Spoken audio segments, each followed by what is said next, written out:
ಮುತ್ತಪ್ಪ ರೈ ಪುತ್ರ ರಿಕ್ಕಿ ರೈ ಐಷಾರಾಮಿ ಲ್ಯಾಂಬೋರ್ಗಿನಿ ಕಾರನ್ನ ಅನಿಲ್ ಕುಂಬ್ಳೆ ಸರ್ಕಲ್ ಅಲ್ಲಿ ಡ್ರಿಫ್ಟಿಂಗ್ ಮಾಡಿರೋದು ನಿಮಗೆಲ್ಲರಿಗೂ ಕೂಡ ಗೊತ್ತೇ ಇದೆ. ಅಪಾಯಕಾರಿಯಾಗಿ ಡ್ರಿಫ್ಟಿಂಗ್ ಮಾಡಿರೋದು.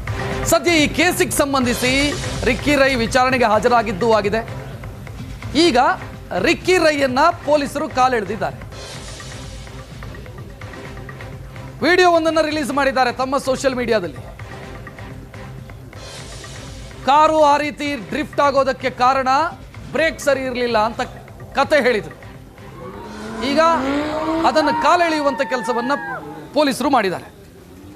ಟ್ವಿಟ್ಟರ್ನಲ್ಲಿ ರಿಕ್ಕಿ ರೈ ಪರ ವಕೀಲ ನಾರಾಯಣ ಸ್ವಾಮಿಗೆ ಕೌಂಟರ್ ಕೊಟ್ಟಿದ್ದಾರೆ ಪೊಲೀಸರು. ಸೃಜನಶೀಲತೆ ಪ್ರದರ್ಶಿಸೋದಕ್ಕೆ ಟ್ರಾಫಿಕ್ ಸಿಗ್ನಲ್ಗಳು ವೇದಿಕೆ ಅಲ್ಲ ಅಂತ ವಿಡಿಯೋ ಮಾಡಿ ಟ್ರಾಲ್ ಮಾಡಿದ್ದಾರೆ ಬೆಂಗಳೂರು ಪೊಲೀಸರು.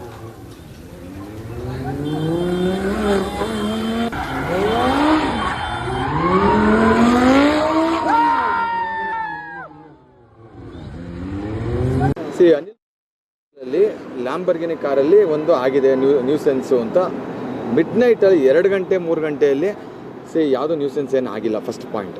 ಎರಡನೇದು ಆವಾಗ ಜನನೂ ಯಾರೂ ಇರೋದು ಇಲ್ಲ. ಅವತ್ತು ಗಾಡಿ ತೊಗೊಂಡು ಡ್ರೈವರು ಆ್ಯಕ್ಚುಲಿ ಒಂದು ವರ್ಕ್ಶಾಪಲ್ಲಿ ಸರ್ವಿಸಲ್ಲಿ ಇರುತ್ತೆ ಗಾಡಿ ತೊಗೊಂಡು ಆ್ಯಕ್ಚುಲಿ ಅದು ಅವರು first of all Ricky Rai ಅವ್ರದ್ದು ನೀವು ತೋರಿಸಿದ್ದೀರಾ. ರಿಕ್ಕಿ ರೈ ಅವರು ಗಾಡಿ ಡ್ರೈವ್ ಮಾಡ್ಕೊಂಡು ಬಂದು ಈ ಥರ ಎಲ್ಲ ಆಯಿತು ಅನ್ನೋ ಡ್ರೈವರ್ ಕಾರ್ ತೊಗೊಂಡು ಬರಬೇಕಾದ್ರೆ ಆದಂಥ ಒಂದು ಇನ್ಸಿಡೆಂಟ್ ಅಷ್ಟೇ. ಅದು ರಿಕ್ಕಿ ರೈ ಅವರಿಂದ ಆಗಿರುವಂಥದ್ದಲ್ಲ. ಡ್ರೈವರ್ ಗಾಡಿ ಓಡಿಸ್ತಾ ಇದ್ರು ಅವರು. ಅವ್ರ ಜೊತೆಗೆ ಬರ್ತಾ ಇದ್ರು. ಆಗಿದೆ ಜೊತೆಲಿದ್ರು ಕಾರಲ್ಲಿ ಖಂಡಿತ ಇದ್ರು. ಈಗ ಇಲ್ಲ ಅಂತ ಹೇಳೋಕ್ಕಾಗಲ್ಲ.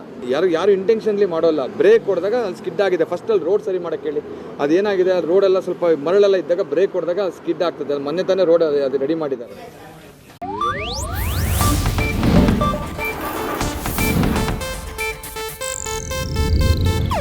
ಇದು ಏಷ್ಯಾನೆಟ್ ನ್ಯೂಸ್ ನೆಟ್ವರ್ಕ್ ಪ್ರಸ್ತುತಿ.